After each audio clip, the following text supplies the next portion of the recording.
While you may have a different size and type of scale, steps to use the low-profile floor scales are similar.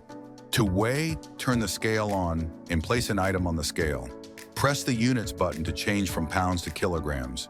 To count pieces, first empty the scale.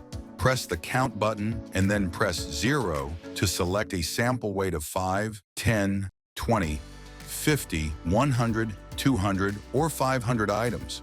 Put the selected sample number of items on the scale and press the Print Enter button. Now add on all additional items and the scale will calculate the quantity.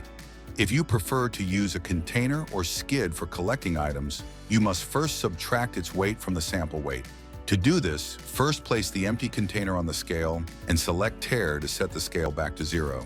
Now place your sample quantity in your container to get an accurate weight of the sample minus the weight of the container. To accumulate the weights of multiple skids of product, use the accumulation feature. Place the first skid on the scale and press Total. You will see N001 show on screen. Unload the first skid and place the second skid on the scale and again press Total. This time you will see N002.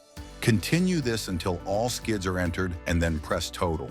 Then press the Total and Print button together to see the total accumulated weight. If you are using a printer with your scale, press Print on the indicator to receive a printout. Be sure to shop now, watch more, and subscribe.